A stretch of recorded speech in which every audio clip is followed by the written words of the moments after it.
Welcome back. If you're a Chiefs fan, you felt this one. The final was 31-0, and honestly, that number doesn't do the performance justice. From the opening whistle, the Chiefs controlled everything. Field position, tempo, and the kind of physical dominance in the trenches we haven't consistently seen all season. The Raiders ran 30 offensive plays all game. 30. They left Arrowhead with 95 total yards. That's not a bad day for a unit. That's historic trouble for an opponent. Right away, you could tell this wasn't going to be one of those squeaker wins where the score is close, but the scoreboard tells a different story. Kansas City scored on its first 5 offensive possessions. Patrick Mahomes played like MVP Pat, decisive, confident in his reads, and surrounded by weapons that created space and mismatches. Rashee Rice getting involved early mattered. Xavier Worthy flashed. Travis Kelce looked free to work, not the primary option burdened with defensive keys, but the dangerous veteran mismatch he's always been. On defense, it was a complete shutdown. The front dominated the Raiders' line from the first snap. Chris Jones set the tone, and the defensive rotation fed off that energy. You could feel the frustration building on Las Vegas's sideline as drives stalled and errors compounded. For context, this was the first shutout in Andy Reid's head coaching career, not just with the Chiefs, but across his entire head coaching history. That's significant. This wasn't luck. It was execution across the board. There were positives everywhere. The O-line physically controlled the line of scrimmage, play calling stayed aggressive when it needed to, and special teams did their job. Harrison Butker went out and was perfect on his attempts, which helped steady things after a shaky start to the season. And yes, Mahomes sat with about 8 seconds left in the third quarter. When you're up by that much, you get to breathe and give reps to the backups. Now let's dig into what made the offense so dangerous. This wasn't just Mahomes doing Mahomes things. It was a full balanced attack that made the Raiders' defense look completely lost. From the first series, you could see the difference: timing, spacing, tempo. It all clicked. The Chiefs averaged over 7 yards per play. That's elite efficiency. Every drive had purpose, and Andy Reid and Matt Nagy clearly had a plan to attack the Raiders' weaknesses. Patrick Mahomes looked like the guy everyone calls MVP Pat. His pocket presence was calm, his ball placement precise, and decision-making felt effortless. There was no panic, no rush, just total control. That relaxed swagger is the kind of thing that makes Kansas City dangerous. When Mahomes is smiling, it's over for most defenses. A big reason for that was how the Chiefs involved Rashee Rice. They made a point to get him involved early, and it paid off. Short passes, intermediate routes, designed looks. Rice was part of the game plan from the first drive, and it helped the entire passing game. Having him as a reliable outlet opened up so much more for the offense. Xavier Worthy's speed also changed the geometry of the field. Even on plays where he didn't touch the ball, he stretched the defense vertically, created space for Kelce underneath, and kept defensive backs honest. That kind of threat forces coverage adjustments and gives Mahomes more room to operate.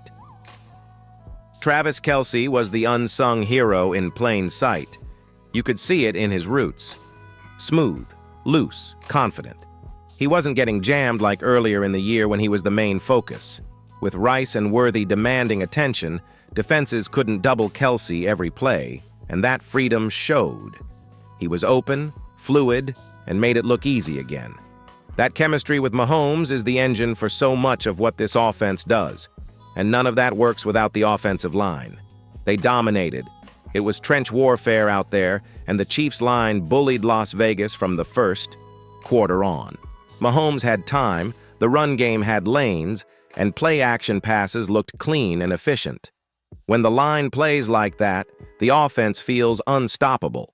You could tell the Raiders' defense wore down. The Chiefs didn't punt until the game was out of reach. If the offense set the tone, the defense finished the job. This was a clinic on how to suffocate an opponent. Fewer than 100 total yards for the Raiders, just 30 plays run, and 0 on the scoreboard. That stat, the first shutout in Andy Reid's head coaching career, tells you this was more than a good day. It was historic execution. Everything started up front. The defensive line dominated the line of scrimmage from snap one. The Raiders' protection scheme broke down. Their O-line couldn't sustain blocks, allowing edge rushers and interior pushers to collapse pockets and disrupt timing. Chris Jones was the focal point. Consistent pressure that forced quick throws, bad snaps, and stalled drives. When your rush dictates the quarterback's rhythm, the rest of the defense can play aggressively. But this was a group effort. Rotational guys kept the tempo high, the defensive ends and tackles rotated fresh and never let the Raiders reset. That depth matters late in games, and it showed.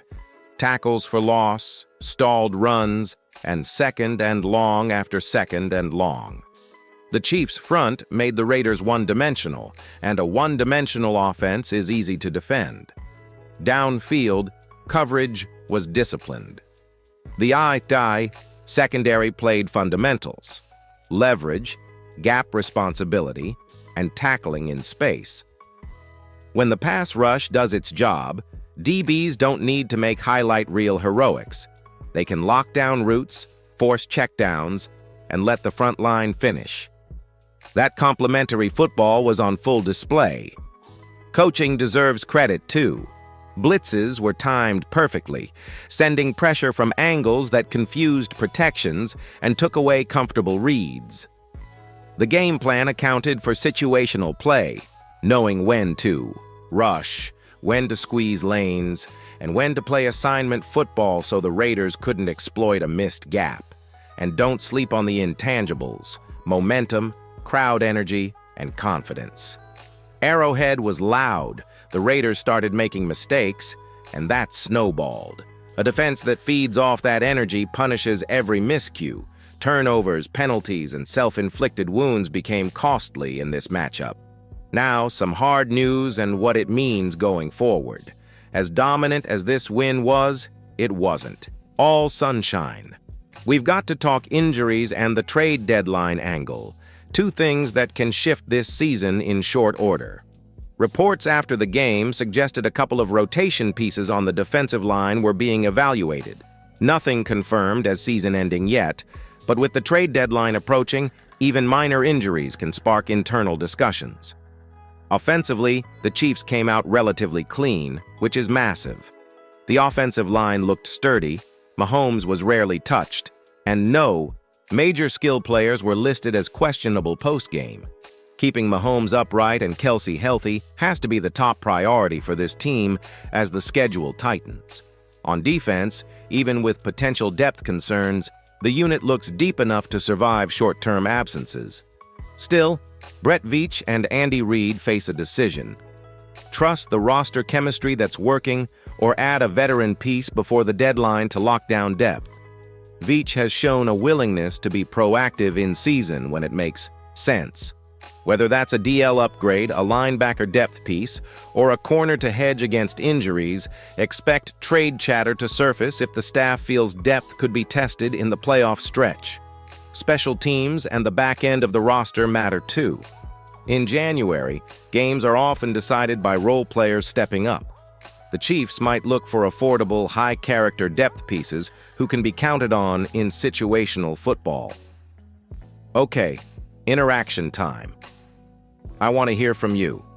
First, hit that like button if you enjoyed this breakdown, and if you haven't already, subscribe to help us hit our goal of 6,000 subscribers. We're close, and every sub helps the channel grow. Now drop one short line in the comments. What was your favorite moment from the blowout? Keep it to one sentence. Quick poll.